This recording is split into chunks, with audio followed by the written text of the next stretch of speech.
Bashkimi Evropian është angazhuar për të forcuar kapacitetet europiane të mbrojtjes. Propozimi i Komisionit Evropian i emëruar fillimisht Riarmatosi i Europës dhe tani i njohur si Gatishmëria 2030, i jep përparësi furnizimit me pajisje strategjike si mbrojtja ajrore dhe raketore, sistemet e artillerisë, raketat, municionet dhe sistemet me dron dhe antidrone.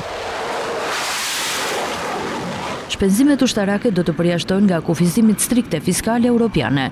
Nëse çdo shtet antar do të shpenzonte 1.5% të GDP-s për mbrojtjen, mesatarisht shuma e kombinuar do të ishte 650 miliard euro.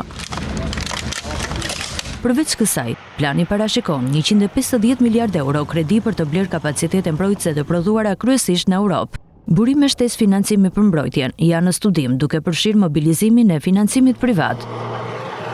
BE po studion gjithashtu harmonizimin e kërkesave dhe prokurimet e përbashkëta për të siguruar një treg më efikas për të ulur kostot.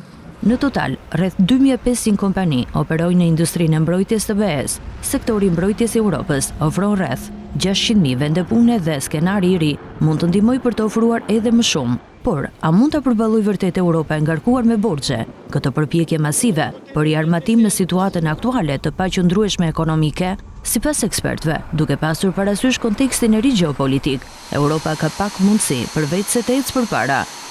Europa planifikon të vendosë një prag minimal që 65% e komponentëve ushtarak të kualifikuar për financim duhet të jenë europian.